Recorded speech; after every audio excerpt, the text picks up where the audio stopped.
나오지 못하리라. 아멘. 할렐루야. 네, 오늘도 주님의 사랑과 은혜가 저와 사랑하는 성도 여러분들에게 흘러넘치기를 예수님의 이름으로 축복합니다. 네, 금요일에는 화해라는 제목으로 함께 하나님의 말씀을 나누고자 합니다. 성도 여러분들에게 화해를 하라고 하면 부담이 되시지요? 내 주위에 남편 혹은 내가 싫어하는 사람, 기타 등등 많은 사람들이 있는데요. 우리는 누구와 화해를 해야 하냐면 원수와 화해를 해야 합니다. 오늘 본문의 말씀은 부담됩니다.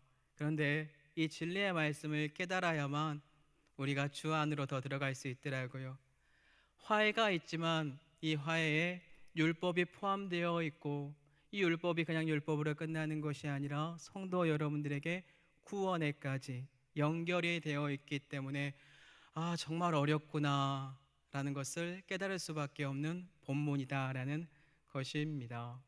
오늘 본문에 자연스럽게 보니까 어떠한 일들이 있습니까? 살인에 대한 계명이 새롭게 재구성이 됩니다. 성도 여러분들, 우리가 알고 있는 살인은 무엇인가요? 감옥에 가는 살인은 무엇인가요? 누군가를 직접적으로 죽였을 때에 우리는 살인이라고 합니다. 그런데 이제는 이 살인이 넓어졌습니다. 여러분들의 마음에 누군가를 미워하고 그 사람을 욕하고 죽이고 있을 때에 여러분들은 살인을 범하고 있으며, 또한 여러분들은 안타깝게도 지옥불에 아니면 옥에 들어가야 하는 상황에 놓인 사람이다라는 것입니다. 그렇기 때문에 너무나 마음이 아프고 힘듭니다.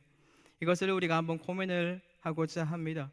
이 화해라는 것을 알기 위하여 여기에 포함되어 있는 부수적인 것들, 하나 긴밀하게 연결이 되어 있는 것, 이것을 깨달아야만 우리가 정확하게 화해를 할 수 있는데, 여기에 부수적인 것들을 먼저 그러면 살펴보고자 합니다.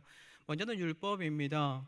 자, 율법이 자연스럽게 이 화해와 연관이 되어 있는데, 오늘 본문의 윗단락에 예수 그리스도가 하셨던 말이 있습니다. 마태복음 5장 17절인데요. 내가 율법이나 선지자를 폐하러 온 줄로 생각하지 말라. 폐하러 온 것이 아니요 완전하게 하려 함이라. 예수님께서 하시는 말이 뭡니까? 선지자 율법 폐하러 온 게 아니고 완전하게 하러 왔다라고 말을 합니다. 우리는요, 우리의 의가 서기관 바리새인 그 사람들보다 낫지 않으면 어디 가는지 아십니까? 천국에 못 간대요.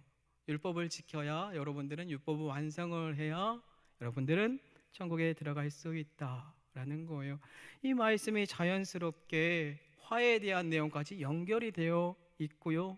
그리고 우리가 자연스럽게 이 본문 다음에도 나와 있는 간음죄도 마음으로 짓는 것, 이게 간음이라는 것, 충격적인 사실을 알게 됩니다. 어느 누구도 지킬 수 없는 것이 우리에게 주어져 버렸기 때문에 너무 무겁습니다. 힘듭니다. 아픕니다. 어찌해야 될까요? 그렇기 때문에 우리는 이것을 깨달아야 할 줄로 믿습니다. 자, 그러면 도대체 율법이라는 것은 무엇일까요? 로마서 7장 12절에 율법을 우리에게 나타내는 표현이 있더라고요. 이러보건대 율법은 거룩하고 계명도 거룩하고 의로우며 선하도다. 우리는 믿음으로 구원받았다라고 단순하게 생각을 하면 안 됩니다. 죄송하지만 성도 여러분들, 율법은 의롭고요, 그 계명도 의롭고 거룩하고 선합니다.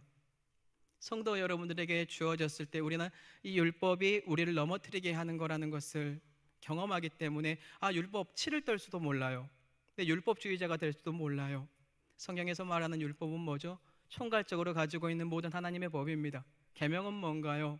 개별적인 거예요. 십계명으로 치면 살인하지 말라, 네 부모를 공경하라, 그 각각 하나하나가 계명들이죠.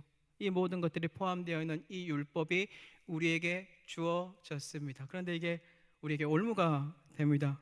우리는 참 힘듭니다. 이것을 지키기 어렵다는 것을 다 고백을 하는 죄인입니다. 이 율법이 우리에게 또 하는 역할이 있더라고요. 이 율법이 우리에게 하는 역할은 무엇이냐면 여러분들에게 길을 제시합니다. 이 율법을 통하여 단 한 분을 바라볼 수 있도록 길을 제시하고 있다라는 것인데요. 갈라디아서 3장 24절 볼게요. 이같이 율법이 우리를 그리스도께로 인도하는 초동교사가 되어 우리로 하여금 믿음으로 말미암아 의롭다함을 얻게 하려 함이라. 율법 그 자체에 그것을 통하여 우리는 예수 그리스도를 바라볼 수 있는 존재가 되어야 합니다. 여러분들의 삶에 어떠한 일이 있을지 모르겠어요. 갈라디아서를 잠깐 끄집어 와서 여러분들에게 전달을 하면 여기서는요, 율법을 지켜야만 구원받는다라고 합니다. 그런데 한 가지 더 있죠. 예수님 믿어도 돼. 그런데 그것 가지고 구원 못 받아. 율법 지켜야 구원받아. 해달, 절기, 할례, 기타 등등 다 행해야 구원받아. 그게 아니라는 거겠죠. 이 율법을 통하여 예수님을 바라보고 그로 말미암아 우리에게 주어진 은혜의 선물, 하나님의 선물, 그 믿음으로 여러분들은 의에 이른 구원을 받을 수 있는 사람. 그럼 여기서 지금 오늘 본문의 윗단락에 있는 바리새인과 서기관보다 나을 수 있는 이 은은 무엇인가요? 율법을 통하여 성도 여러분들이 그렇게 지키기 싫은 그 율법을 통하여 단 한 분을 바라보아야 하고 그분을 통하여 통과된 하나님의 귀하고 복된 선물, 내가 예수 그리스도를 통하여 하나님과 화합하고 하나가 되어 화해하여 이제는 내 안에 믿음이 들어와 그로 말미암아 의가 이루어지는 것, 그게 여러분들에게 주어진 화해고 믿음이고 그리고 구원입니다. 그렇기 때문에 우리는 오늘도 눈물로 씨를 뿌리고 주님을 보는 거겠죠. 도와달라고 외치는 거겠죠. 자, 그러면서 하나님께서 성도 여러분들이 다 아는 것, 오늘 본문을 통하여서 그리고 아래쪽으로 내려가면 동일한 또 맥락이 나오는데 실질적으로 율법의 완성이 무엇인지 정확하게 보여주더라고요. 자, 그러면 로마서에도 율법의 완성에 대한 거 나와 있는데 로마서 13장 8절에서 10절 한번 다 같이 읽어 볼게요. 남을 사랑하는 자는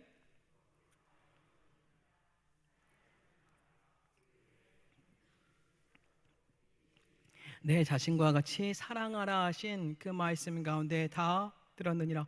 사랑은 이웃에게 악을 행하지 아니하나니 그러므로 사랑은 율법의 완성이니라. 아멘. 성도 여러분들이 다 알고 있는 내용이죠. 율법 다 이룰 수 있는 방법은 사랑입니다. 그 사랑을 가지고 있으면 오늘 본문에 나온 것처럼 화해를 해야 되는데 여러분들의 마음에 살인을 저질러서 그 사람을 이미 죽였는데 하나님은 그것을 풀어 나아가길 원한다. 그게 사랑이다라는 거예요. 자, 그러면 우리가 왜 풀지 못하나요? 마음적인 문제겠죠. 마음에서 그 사람 꼴도 보기 싫은 그러한 아픔을 나에게 줬는데, 상처를 줬는데 내가 어떻게 그에게 가서 그 문제를 푸느냐라고 합니다. 그런데 성경은 우리에게 말을 해요. 그 문제 풀어야 한다고. 제단에 오기 전에 그 문제 풀고 와야 한다라고 합니다. 제단이라는 것은 어떤 곳인가요? 각을 떠서 동물들의 피를 뿌려서 그 죄를 사함을 받고 성도 여러분들은 하나님과의 관계가 회복되는 공간이에요. 하나님과의 영적인 관계가 회복되는 공간이에요. 그런데 여러분들이 성도와 주위에 있는 사람과 그 원수와 먼저 풀랍니다. 그게 하나님과의 관계입니다. 성도 여러분들, 그래서 우리는 풀어야 돼요. 그렇기 때문에 오늘 본문에 자연스럽게 뒷부분에 있는 맥락까지 사랑을 우리에게 선포하고 있는데 마태복음 5장 44절 볼게요. 나는 너에게 이르노니 너희 원수를 사랑하며 너희를 박해하는 자를 위하여 기도하라. 아멘. 주님은 우리에게 원수 사랑하라고 합니다. 여러분들의 마음에 있는 원수가 누군지 모르겠어요. 그 사람과 화해하랍니다. 그렇기 때문에 화해는, 성경에서 말하는 화해는 무겁습니다. 어렵습니다. 하지만 여러분들이 그것을 주 안에서 이루어 가야 한다라는 거예요. 그렇기 때문에 참 힘든 것 같습니다. 자, 그럼 이제 답이 나왔으니까 성도 여러분들에게 제가 이제 권면 드려봅니다. 오늘 여러분들의 마음에 있는 원수들에게 가서 화해를 청해 보시기 바랍니다. 이렇게 말했을 때 어떻습니까? 발걸음이 안 가질 거예요. 가지지 않습니다. 우리는 할 수 없는 존재입니다. 자, 그러면 이 마음을 바꾸기 위한 게 중요하겠죠. 이 마음을 바꾸기 위해서 여러 가지가 있겠지만 두 가지만 소개하도록 하겠습니다. 사랑하는 성도 여러분들이 하나님께 받은 은혜를 잊어버리지 않는다면, 그 은혜를 다시 끄집어 낸다면 여러분들은 화해하려고 몸부림칠 겁니다. 왜냐하면 우리가 가지고 있는 그 신앙이 그렇게 무거운 거기 때문에요. 여러분들의 신앙이 가벼우면 가벼울수록 화해는 멀어질 거고 천국은 멀어질 거고 천국 문 앞에 가까이 있는 사람이 될지 모르겠습니다. 여러분들의 신앙이 무거워지고 단단해졌으면 좋겠어요. 쉬운 애가 뭘까요? 저번에 용서에 대한 거 배우셨죠? 1000달란트 빚진 그 사람에 대한 이야기 다 알고 계시지 않습니까?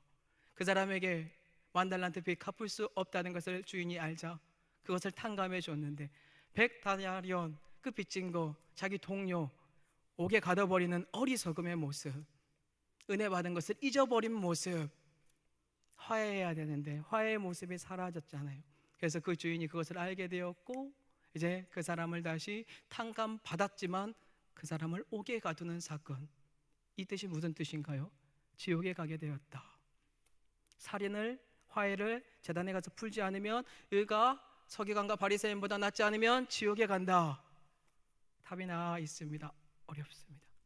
너무나 어렵습니다. 그렇기 때문에 우리는 다시 하나님의 은혜를 간구해야 할 줄로 믿습니다. 그 은혜를 간구하면 여러분들은 주위에 있는 그 원수 사랑하려고 몸부림칠 겁니다. 그 모습이 우리에게 다시 소생됐으면 좋겠습니다. 자, 두 번째, 우리의 마음을 또 바꾸기 위해 필요한 것은 무엇이냐면요, 성령 하나님의 호흡이 있어야 합니다. 성령 하나님이 여러분들의 마음에 새 영을 부어주는데요, 그것뿐만 아니라 다양한 역할들을 하시는데 또 어떠한 역할을 하는지 아십니까? 여러분들의 마음에 하나님의 사랑을 부어줍니다. 한번 볼게요. 로마서 5장 5절 다 같이 읽어보도록 하겠습니다. 우리에게 주신 성령으로 말미암아 하나님의 사랑이 우리 마음에 부은 바 됨이니. 아멘. 성령 하나님께서 여러분들의 마음을 새롭게 하는데 하나님의 사랑을 부어줍니다. 그러면 이 사랑의 깊이는 어떤 건지 다 아시지요? 예수 그리스도께서 나를 위하여, 나의 죄를 위하여 그 무거운 그 모든 과정들을 다 예수님께서 사하여 주셨던 그 사랑, 그것을 깨닫는 거겠죠. 그것을 성도 여러분, 성령 하나님의 도우심 속에 끄집어내시고 어렵겠지만 한 걸음 더 나아가서 화해하려고 손을 내미시기 바랍니다. 그러면 여러분들 믿음 위에 세워진 그 모든 하늘 열쇠가 풀려서 하나님의 나라가 확장될 겁니다. 말씀을 정리하도록 하겠습니다. 우리는 오늘 예물을 제단에 드리기 전에 해야 할 일이 있습니다. 화해를 해야 한다라고 합니다. 예수 그리스도께서 이 땅에 오셔서 화해를 하셨는데 어떤 화해를 시켜주었을까요? 그가 죽고 그가 대신하여 하나님과 우리가 화해할 수 있도록, 화목하게 할 수 있도록 도와여 주셨고 우리에게 화목의 직분을 주셨습니다. 그렇다면 이제 우리가 이 화해의 직분이 있다면 어찌 해야 할까요? 그분이 주신 마음 속에서 주위에 있는 그 원수, 그에게 화해를 요청해야 됩니다.